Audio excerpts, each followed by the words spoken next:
فَرَمَاهَا فَقَتَلَهَا. So this boy, he threw the stone and he killed this beast. وَمَضَى النَّاسِ. And the people, they were able to go about their journey. فَأَتَى الرَّاهِبِ. He went to the monk. And again, alhamdulillah, this is an example of what? The miracles that Allah subhanahu wa ta'ala decrees at the hands of the righteous, meaning the people of Tawheed and Sunnah. The awliya of Allah Azza wa Jal, those who believe and fear Allah, the people of Tawheed and Sunnah. فَأَتَى الرَّاهِبِ. So he came to the monk, the young boy. فَأَخْبَرَهُ, and he told him. فَقَالَ لَهُ الرَّاهِبِ أَيْ بُنَيْ أَنْتَ الْيَوْمَ أَفْضَلُ مِنِّي قَدْ بَلَغَ مِنْ أَمْرِكَ مَا أَرَى. The monk said, my young son, يعني أي حرف النداء, oh my young son, your affair has reached what I know, meaning you are better than me. Why? Because of the miracles that Allah subhanahu wa ta'ala decreed to take place at the hands of this boy. And again, there's a benefit in that. Sometimes the student may surpass the teacher. And the teacher's not upset or angry.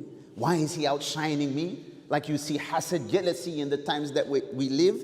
May Allah protect us all from that. But you're happy. And a sign of somebody's sincerity, the ulama that they mention, is that you love for the truth to be propagated, whether it's through you or somebody else. Because the goal is what? For the truth to be propagated and manifest. Not that this person, they have more views than you, or this person, they have more students. La. Sometimes now the student surpasses the teacher. And if you want to read about that, there are many examples of the scholars. Shaykh al-Islam ibn Taymiyyah rahimahullah, some of his teachers, they used to attend his durus and be amazed by what they heard. In opposition to what you find in our time, somebody goes away for a short period to study or learn, or even if they go away for a long period and they've acquired some knowledge, they think, khalas, ana qad balagt, I've reached the epitome of where I can reach. I don't have to attend no lessons. Wallahi, when we met our brothers who preceded us, like Shaykh Abu Wais rahimahullah, Shaykh Abu Wais rahimahullah ta'ala, when we came back from studying and we used to go and teach and he used to be there, he would sit in the class. But rather we saw from our Shaykh Muqbil rahimahullah ta'ala, when the mashayikh, his students used to visit the Maj and he would call them to give a lesson, the Shaykh would sit in the lesson. Because knowledge should make you humble, not arrogance. If knowledge makes you arrogant, that knowledge is detrimental. There's something wrong. That's why Ibn al-Qayyim rahimahullah, he said, every type of knowledge that does not increase a person's iman, faith and yaqeen, certainty, he said, for madkhul, it's corrupted by riya, showing off somewhere. Because knowledge should increase a person's faith and their certainty. Knowledge should humble the individual. Because the more you learn, the more you know that you don't know. The more you learn, the more you know you don't know. And again, this is the tarbiyah that you hear from the scholars. If you listen to some graduates from Medina and YouTubers, that you hear they'll start by saying, I'm an expert in this field. I'm an expert. I'm mutakhassis, a specialist in aqidah. They start by that. That should be a red flag. The scholar Shaykh al-Albani used to say, I'm mujarrad tuwaylib, I'm a small student. Somebody starting by mentioning all of their credentials, I'm an expert, does that mean you can't be mistaken? That means that you cannot be wrong? You're not receiving revelation, so you may be erroneous in what you are saying. Naam. So again, the monkey said, you are better than me. He said to the young boy, look, young boy, you're better than me. Umar radiallahu an, Ibn Abbas was a young boy, used to include him in the sittings that they used to have. Why? Because Ibn Abbas was an expert in explaining the Quran, even though he was young. But he had understanding of the religion of Allah subhanahu wa ta'ala. So even though Umar used to surround himself with no doubt the elders and the seniors, especially as it relates to knowledge, Ibn Abbas would sometimes be included for what? Because of his knowledge and understanding. So don't ever think that, I'm young, I'm not relevant. No, you are relevant. We want to hear your opinions. What do you think? If it's based upon knowledge. And as youth, you can relate to one another better than sometimes somebody who's older. And that's why you, being young people, the people that are falling off that are upon the street selling drugs, or are in the drill scene, or are doing this, and they went to school with you as your cousin, or somebody related, but you have a relationship with them and you can reason with them, you should be giving them dawah. You shouldn't be walking around with your nose in the sky like we're better than anyone. They're being tried. May Allah protect us from it. But you have a role. So look, the rahib, this person, obviously he had knowledge and understanding. He was a person of tawheed. He said to the young boy, today you're better than me. And look what he said to him next. He said, وَإِنَّكَ سَتُبْتَلَى. He said, certainly you're going to be tried and tested. Why? Because whenever you come with the truth, you're going to be tried and tested. If you think that you're going to call to Tawheed and the Sunnah, walk upon the path of the prophets and the messengers, and you're not going to be tested, you're living a dream. That was not for you. Shaykh Muhammad Aman said, if you're waiting for roses and petals to be thrown on the floor before you, you need to be a Sufi. May Allah protect us all from that. Because the Sufis, some of them, they're going to tell people what they want to hear. Look at Habib Ali Jifri. Merry Christmas, yes, no problem. This, no problem. It doesn't finish. Grave worship, no problem. Ish baqiya, what's left? Mada baqiya. But you, if you're telling no, this is shirk. If you're saying no, this is bid'ah. If you're saying music is haram, obviously, innaka satubtala.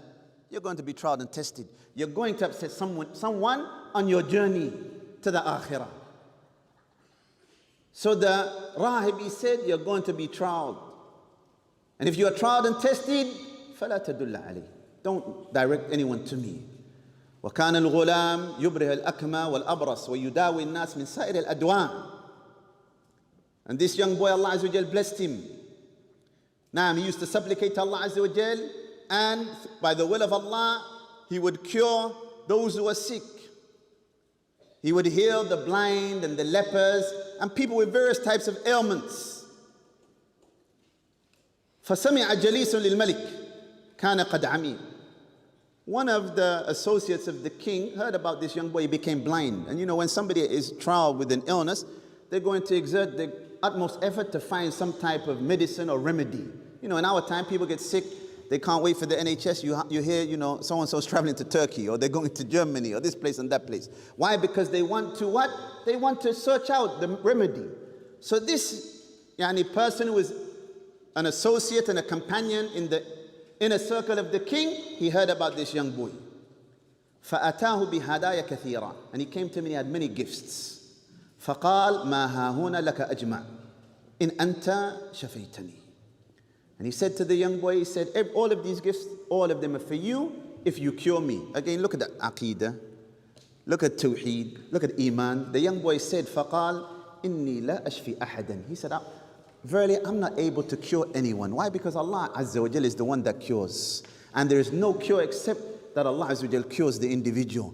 And that's a benefit for doctors or anybody in the medical industry. When you're treating someone, it's an opportunity to give da'wah.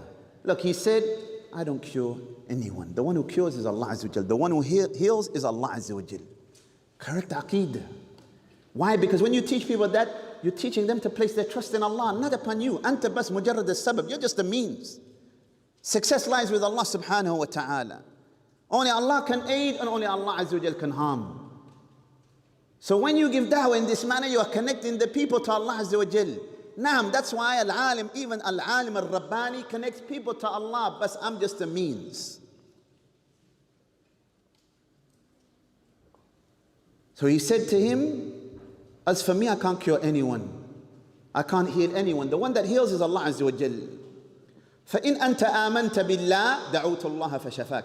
And he said to the young boy again giving da'wah, he said, if you believe in Allah, I will supplicate for Allah to cure you. فَآمَنَ بِاللَّهِ. This intimate companion of the king, he believed in Allah Azza wa Jal. Look, a young boy giving da'wah to someone who is an intimate companion to the king. That's like our time. Somebody who's connected to a leader or ruler, coming to someone that's young. And someone young saying, you know what? It is Allah Azza wa Jal that's granted me all of this success. You believe in Allah Azza wa Jal, I will ask Allah Azza wa Jal to give you success in kada wa kada. Look, subhanallah. Look at that. Look at that qudwa. That example. That's what's going to change the ummah, not no rapper. The rappers glorifying what? Fornication, drugs, intoxicants, khamar, all types of immorality, killing, murder, and everything else. They're not going to change nothing. They're just going to bring calamities to society. And when it takes place, they try and tell you, like we're naive and we were born yesterday, you know what, drill music, it doesn't affect anyone's outlook on life. That's a kadhib.